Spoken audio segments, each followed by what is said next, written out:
Alhamdulillah, wassalatu wassalam ala rasulillah, wa ala alihi wa sahbihi ajma'in. We begin by praising Allah subhanahu wa ta'ala. We praise Him because He is worthy of praise, and we ask Him to send His peace and blessings upon the last and final messenger.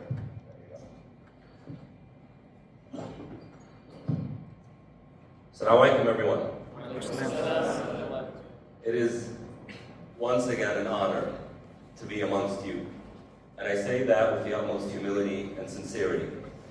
Because last time I was here, I mentioned that you all are heroes.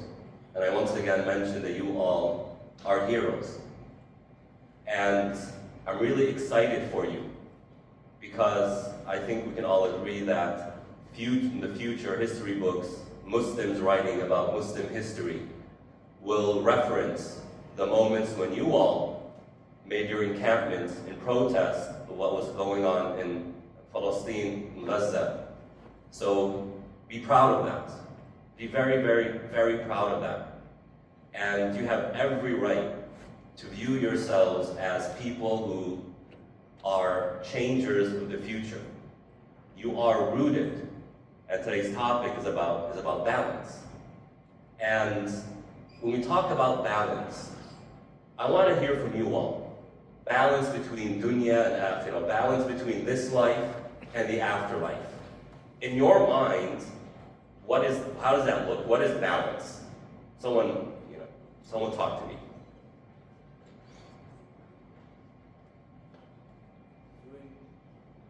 Go ahead. Doing the most for this life, but not sacrificing the principles for the afterlife.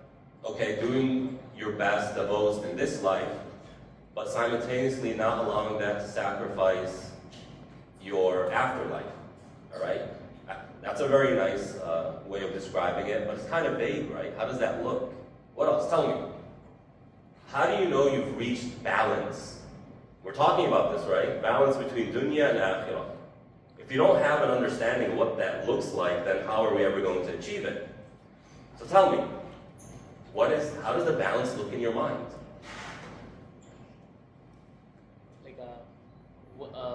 Do your best to get a good job while at the same time not missing your salah. Okay, do your best to get a good job and don't miss your salah. Right? What about fasting, zakat, and all that stuff? Right? One more. How does that look?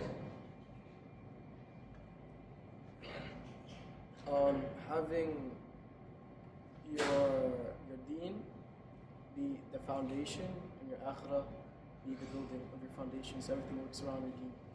So the deen is your foundation, and basically your world revolves around your deen. All beautiful, all true, but again, I only have just a very, very, very basic, abstract concept of what it means to balance between my dunya, my world, and my afterlife. And herein lies the challenge. If we don't know what that looks like, then how do we achieve it? And when I first asked the question, there was a little bit of a silence because I could see people wondering, I never thought of that. What does it really look like? And with social media, and it's bombarding us, it makes it a lot more difficult to understand what is a real balance. Because everybody is saying something else. You want to look at fitness. You start going through Instagram and all these fitness accounts, and you see a person, this is what you do. You do this, 3 reps of this, and then 3 reps of that, and then 3 reps of that, and then you're shredded. And then the next video goes, and you see the same exact exercises, and then silently they say, they do this. You know this one? Don't do that. Do these. And then when you start looking at diet and nutrition, the same exact thing. Don't buy these things in the market. Throw it all in the garbage. Buy these things. And then somebody else says, it's okay, which one is it?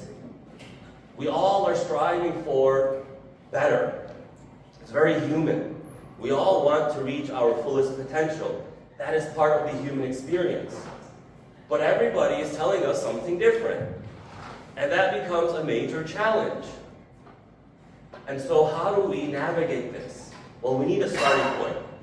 And the best starting point for anything when it comes to us as Muslims, whether it's about how to be a human being, whether it's about how to interact with your neighbors, whether it's about how do you engage a non-Muslim, or it's about marriage, or it's about parenting.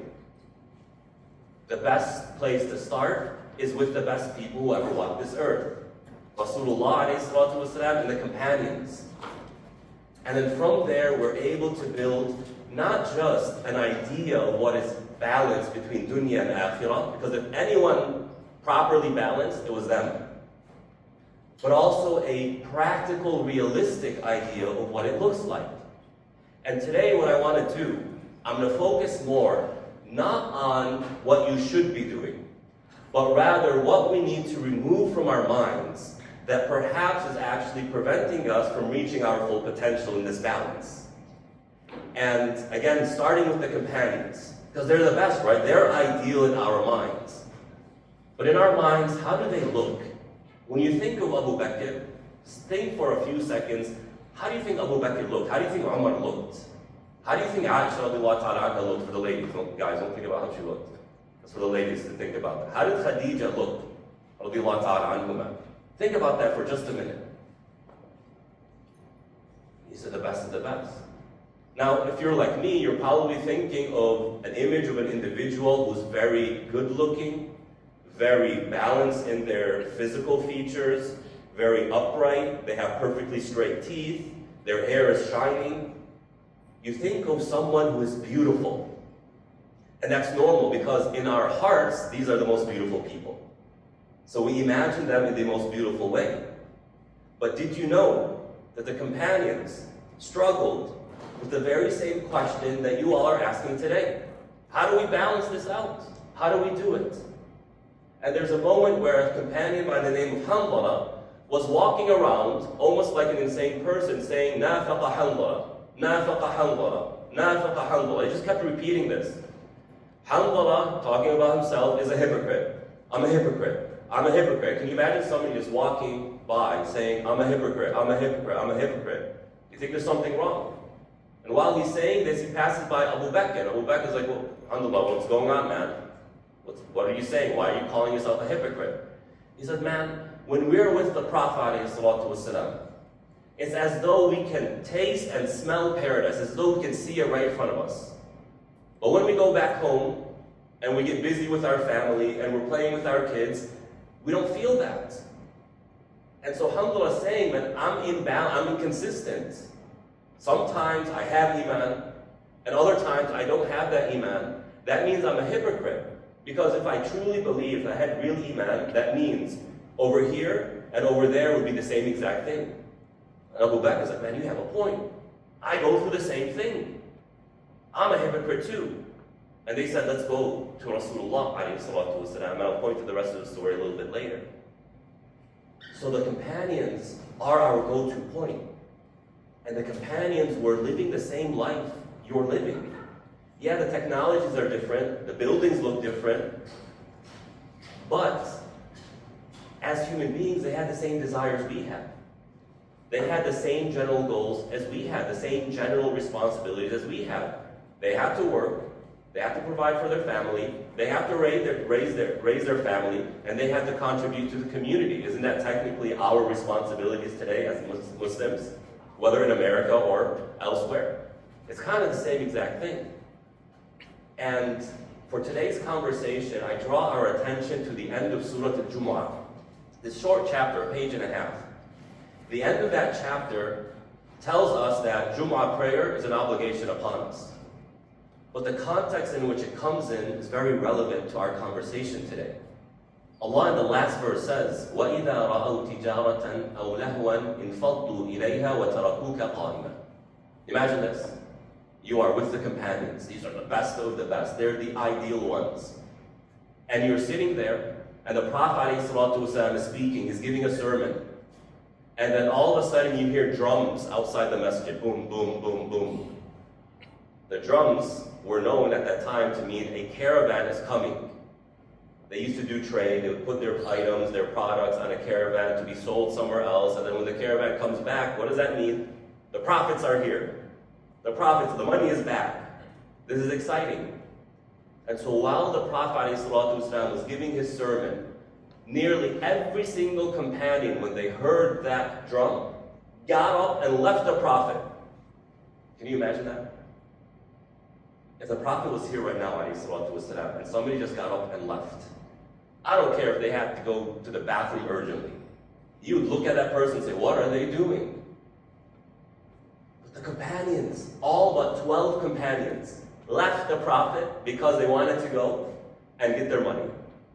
And this is the best of the best. Why am I saying this?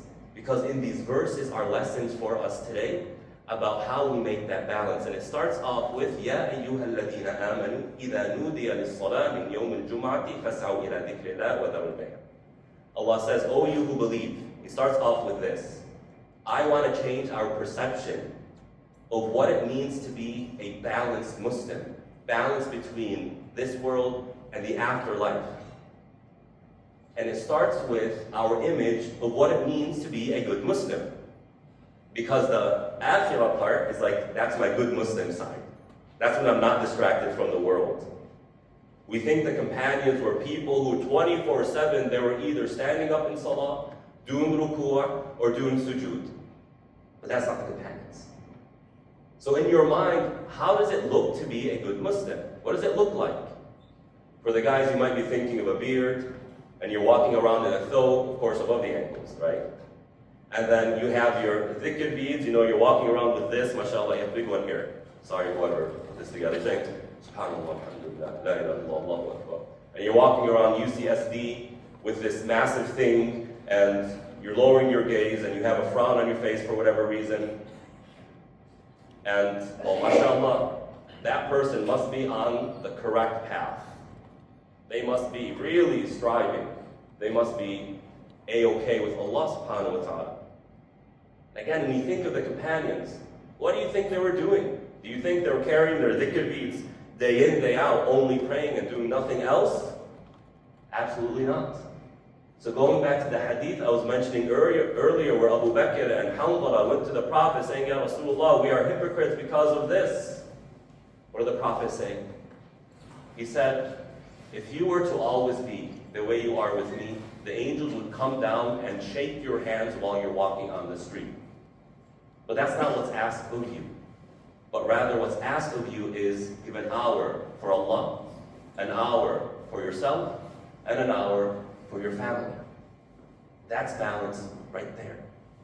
And I'll give you another similar story. Two very, very noble companions, Salman al-Farisi and Abu Darda. You probably heard of their names. Two senior companions. They were very good friends. So Salman goes to the home of Abu Darda and he wants to visit him. And this is before hijab, this is before some of the the gender boundaries were placed into Islam. So Salman goes, he knocks on the door, his wife opens the door, allows him to come in. Where's Abu Darda? Abu Darda went to go do something, he should be back soon. Salman knows Abu Darda's wife, Darda. He knows her. And so while Darda is kind of there doing her things, he notices that she's not normal. She's not herself. Her hair is a little bit, frizzy. Her clothes are a little bit more dirty than normal. So Salman is looking at that and he's like, Darda, how are you these days? And she's like, oh, alhamdulillah, I'm doing great. I'm just fine. How's Abu Darda these days? Oh yeah, mashallah, very, very pious man. Well, Salman is smart. He understood exactly what she was saying. So Abu Darda comes home. And naturally they present dinner. Here you go, Salman, eat, enjoy. And Abu Darda doesn't come and sit with him. So Salman is like, please come and eat with me. No, he said, I'm fasting today. Salman said, I will not eat until you eat. Abu Darda said, I just said I'm fasting. I'm not going to break my fast. Salman said, I refuse to eat and you will eat with me. And he kept pressuring Abu Darda until Abu Darda came, broke his fast and ate. How do you think he felt? Man, this guy's my guest and he's forcing me to do things I don't want to do. Okay, we have a friendship, I'll let this one slide. Salman said, I want to spend the night by you. Now Salman, he has a plan, he's doing something. He said, oh, you're most welcome to. They sleep. At night, Abu Darda gets up. He wants to go do salah. Salman gets up and says, go back to sleep. What do you mean? I'm going to do my tahajjud now. No, go back to sleep. Puts pressure on him until he goes back to sleep. A few A few hours later, he gets up again, he wants to do salah. Salman says, go back to sleep. He goes back to sleep until about just before Fajr time, they both get up and say, okay, now let's pray. Now at this point, Abu Darda is furious. He's enraged. My guest is not letting me do my ibadah. Can you imagine what's going on? Oh my God, I miss all that reward. On the day of judgment, I'm going to be sitting there biting my nails, saying, oh my, I wish I did that. I wish I didn't listen to Salman. So in the morning, Abu Darda is so upset with Salman, he goes straight to the Prophet. And he goes complaining to the Prophet, ﷺ. And so the Prophet calls Salman, Salman, what's going on, man? You're his guest, what's going on? He said his wife wasn't taking care of herself. And I understood that because Salman, or Abu Darda, was not giving her attention. Remember when she said, oh, Abu Darda, mashallah, is a very pious man. He understood what she was saying is, he's not giving me time. And so the Prophet agreed with what Salman did and taught them the same thing he taught Abu Bakr and Hanbala. Give an hour for Allah, give an hour for yourself, and give an hour for your family. Give each category its due right. So how do we imagine what it means to be a believer? And the answer is, a believer isn't someone who you find 24/7 in the masjid. A believer isn't someone who you find 24/7 reciting the Quran. A believer isn't someone you find 24/7 carrying the dhikr beads and saying astaghfirullah. But rather, a believer is someone who sometimes you will find them doing dhikr, sometimes you will find them socializing with others, sometimes you will find them helping those who need help. They're balanced. That's what it means. Did you know that Uthman ibn Affan, this is the third best man after the Prophet ﷺ. During his khilafah, when he was the Khalifa, he is the head of the state. Imagine how busy he must have been. This is the time where Muslims were expanding north, east, and west simultaneously. If you wanted to find Salman at night, you could find him between Maghrib and Isha, sitting in the masjid. I'll show you what he would be doing. Sorry if this doesn't get on YouTube. He'd be in the masjid between Maghrib and Isha like this. Laying down like this. Just doing nothing. Just like this. Now I ask you, this image of the companions that you have, does it match the image that we previously had? This image that I'm giving you, is it similar to what you thought? Is it similar to what you thought they would be? Maybe it's a little bit different. And so by now, I hope you start comparing yourself to them, but in the appropriate, proper way, so that you see, when we ask this question of, are we really balanced? A lot of times, we are. Or at least we're more balanced than we think. But the verse continues, and it says, إِذَا نُودِيَ لِلصَّلَاةِ.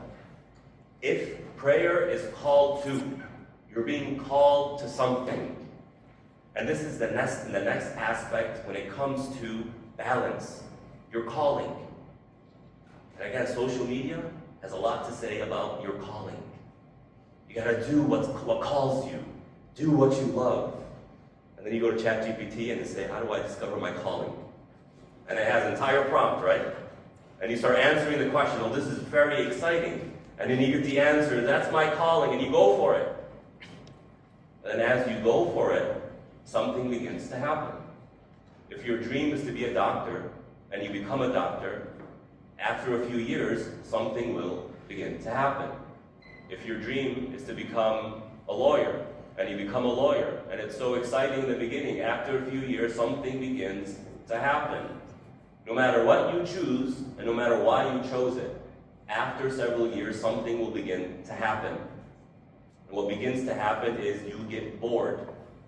It's not as exciting as it used to be. And that right there is when people start saying, maybe I'm doing something wrong. Maybe I lost touch with something. Maybe I'm imbalanced in some way. And then you start going through social media, trying to find the TED Talks that can help you get through this, help you understand it. There's nothing wrong in doing that, right? Nothing wrong in doing that. But appreciate the following. We live in a society that is always going back and forth, swinging between two types of extremes.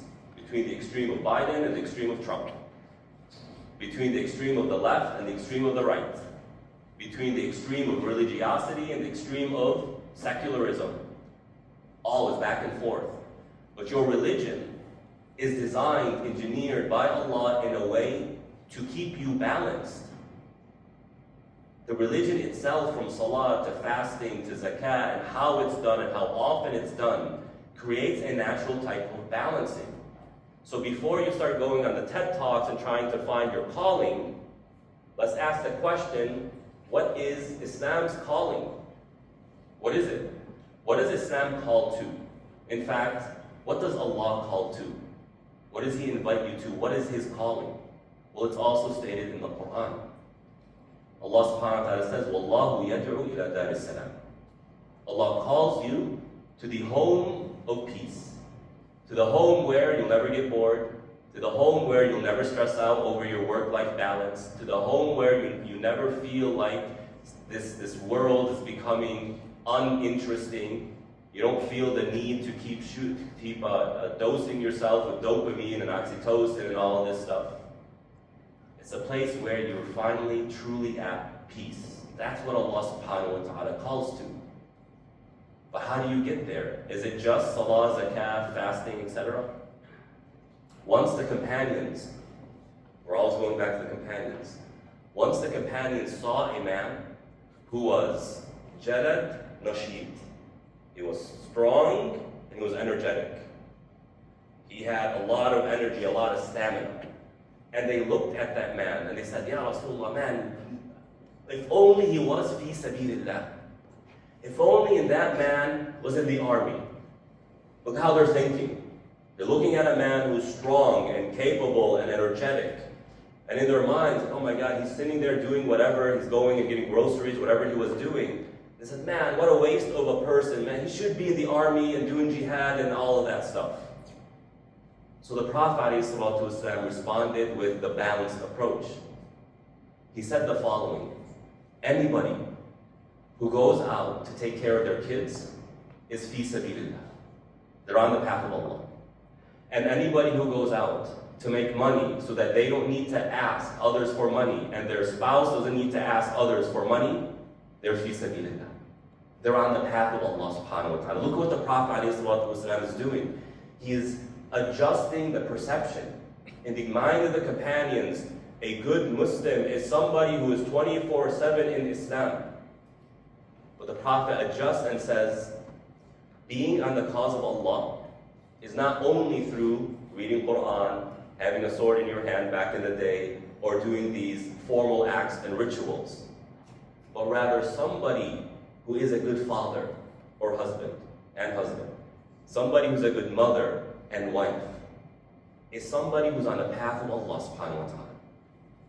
So when it comes to our calling, what are we attracted to? What are we trying to pursue? What drives us? What drives the believer is the promises of Allah.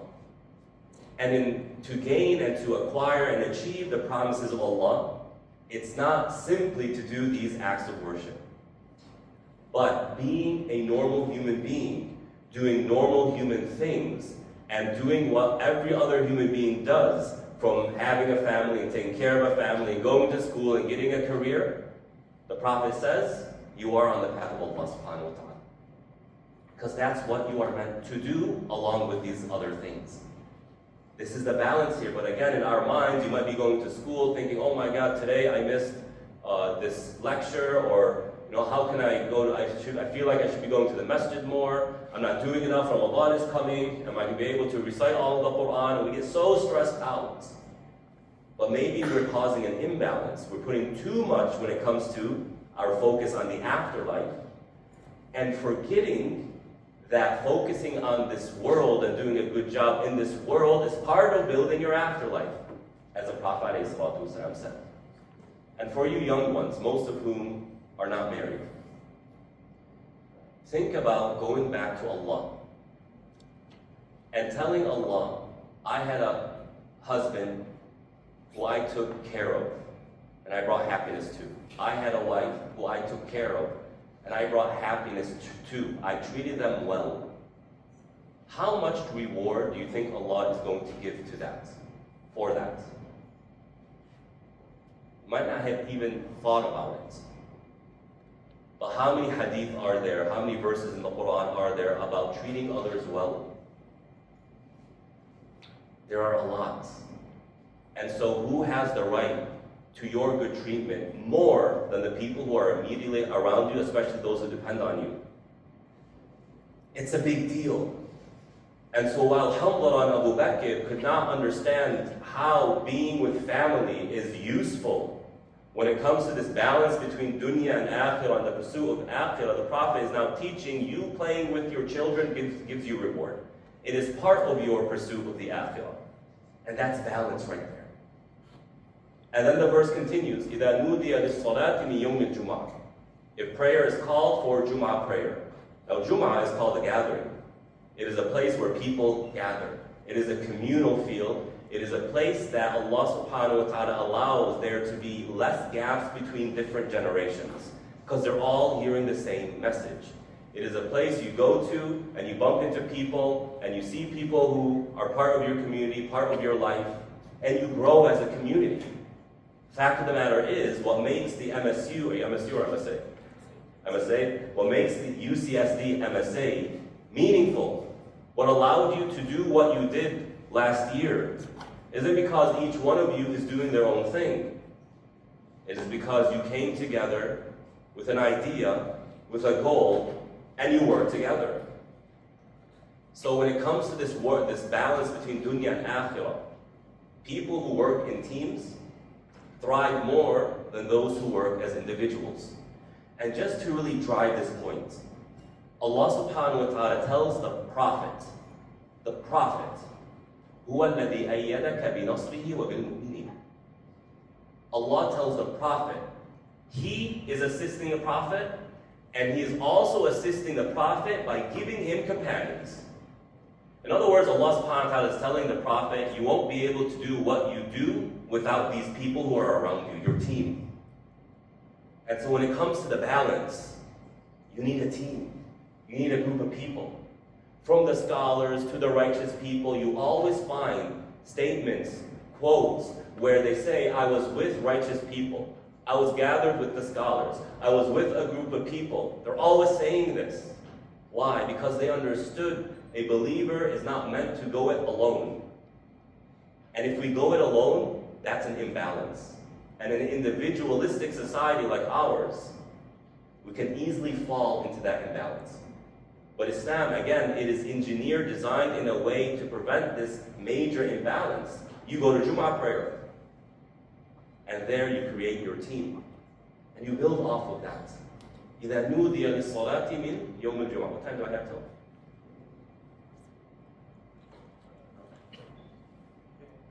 8:30, 8:15. I have until 8:50. That including Q&A? Excluding. Excellent, okay. So you build a team, you thrive with a team, and for the guys who work out, when you go with somebody else, you're probably able to do a better workout than when you go alone, right? So you have to have a team around you. That's part of creating the balance. Never go it alone. Try and find people who you think are doing better than you, and try and be part of that team so that you grow and you create that balance. And then the verse continues, مِنْ يَوْمِ الْجُمْعَةِ فَاسْعَوْا إِلَى ذِكْرِ اللَّهِ وَذَرُوا الْبَيْعَ. Strive, go to the remembrance of Allah, and leave trade, leave business. All right, here this is an important one. Because we live in a society that values what? What does this society value most? You know it. Desire. There you go, right? Money. Capitalistic society, right? As Jordan Peterson said, I'm a bloody capitalist. I'll take all these suffering kids and make money off of them by giving them lectures, right? I'm a capitalist. He's a bloody capitalist too, right? That's what they love. And Islam comes and says, Jum'ah prayer, Friday prayer, is to tell you and to train yourself and to tame your desire for wealth. Darul Bay'ah, leave it aside for a while. And so during Jum'ah prayer, it is haram to do business. Literally, it is haram. So this balance sometimes needs us to demote or to readjust our priorities. What we value. What is the most valuable thing in your mind? Now I'm guessing the average Muslim, the most valuable thing in their mind is Jannah, Allah, the Prophet, the Quran, one of these things. And this is what prevents us from becoming in balance when it comes to the dunya aspect. So Jumu'ah prayer, it is intertwined in our weekly lives, so that this is precisely what happens. But once again, spend some time with yourself and really ask yourself, what's my hierarchy of values? You want balance? Well, you pursue what you value. You pursue what you love. And if what you love is unhealthy, then naturally it's going to create an imbalanced lifestyle. Whether that's giving too much for this world at the expense of the afterlife, and sometimes using the afterlife or being preoccupied with the afterlife in a way that causes the rights of others who you are responsible for to be lost.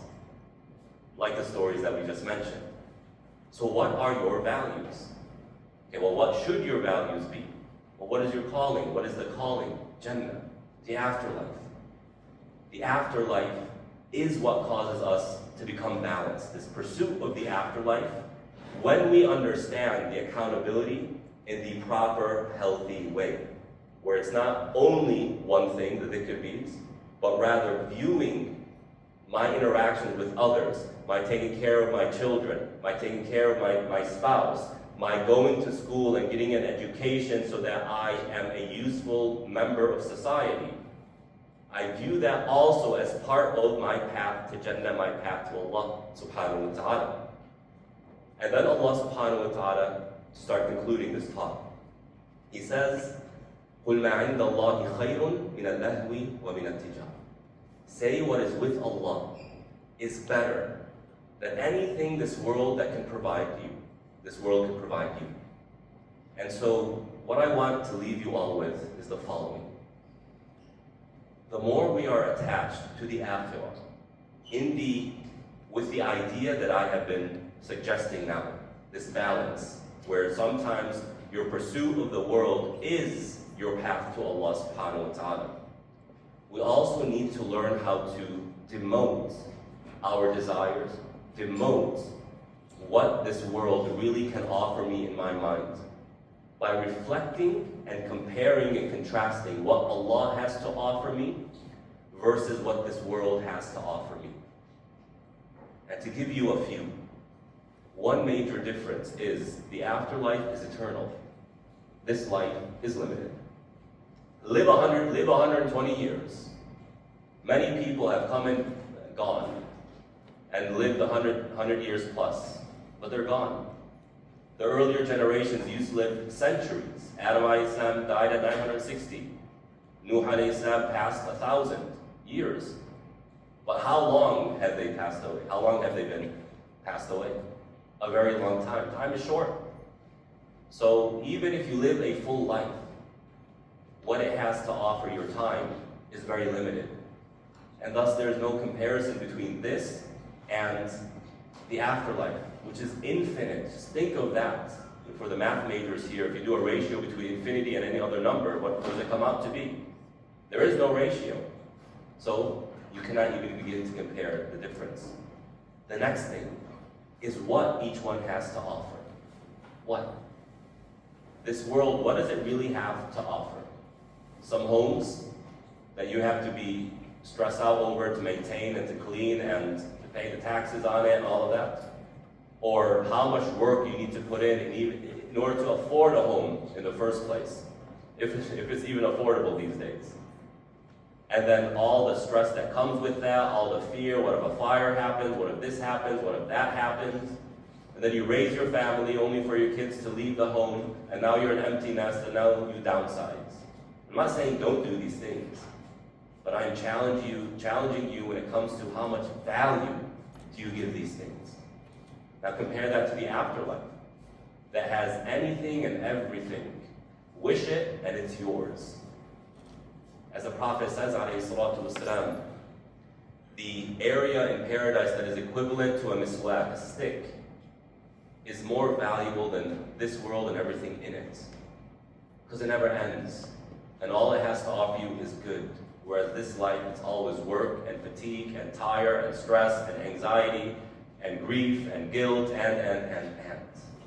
So how much value are you going to give this world? And then finally, the afterlife is a lot easier to acquire than this life. On the example of a home, how many years and how much time and how many hours and how much money do you need to invest in order to get a home? But if you want a home in paradise, the Prophet ﷺ says, pray 12 rak'ahs, 12 extra rak'ahs, that's sunnahs of salah.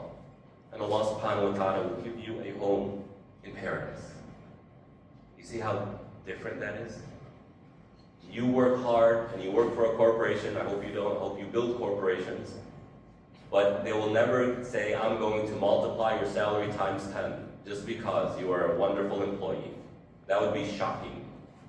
But Allah subhanahu wa ta'ala says He'll multiply all that you do by at least 10. So which one is more valuable to you? So to wrap up and to conclude, in order to have a proper balance between our world and our afterlife, we have to have a proper understanding of how that looks. And there is no better understanding than that of the companions. When you think of the companions, we think of very beautiful, straight-backed individuals who had shiny hair and straight teeth. But in all actuality, the companions probably were missing teeth, they probably had crooked teeth, their hair was probably all dusty, their clothes weren't, the cleanest because they only had one pair of clothing, yet they were the best of the best. And so when you look in the mirror, don't look at somebody who is off balance, somebody who hasn't figured it out, somebody who's not a real believer. But rather see somebody who Allah calls, and He says, Ya ayyuhalladhina amanu, speaking to you. Because you are a believer, and the way you are living life now is a balanced life. Of course, there's always room for adjustments. But to embrace that and to appreciate that, make those small adjustments and learn how to make your worldly pursuits an investment for your afterlife as well. Because the only difference is an intention. When you come to university and you take your classes and you work hard and your intention is, I at least want to be somebody who's self-sustaining so that I don't have to ask other people. If you do that, you're on the path of Allah subhanahu wa ta'ala. I want to graduate and have a good career so that I can provide my family with a decent lifestyle. If that's your intention, for the sake of Allah, you are on the path of Allah subhanahu wa ta'ala, building your afterlife. So a believer is somebody who does both simultaneously, accepts the way Allah subhanahu wa ta'ala designed this world, where you will spend time with your family, you need to spend time for yourself, and you spend some time with Allah subhanahu wa ta'ala. This is the prophetic equation, and I think it's very simple to do. So appreciate what you are already doing, and make those minor tweaks, inshallah, to just up your game and to upgrade what you're doing now and to reach, inshallah, your fullest potential. Once again, I thank you for allowing me to speak to you for a little bit. I hope there's been some benefit in this, which is that. Takbir! Takbir! Takbir!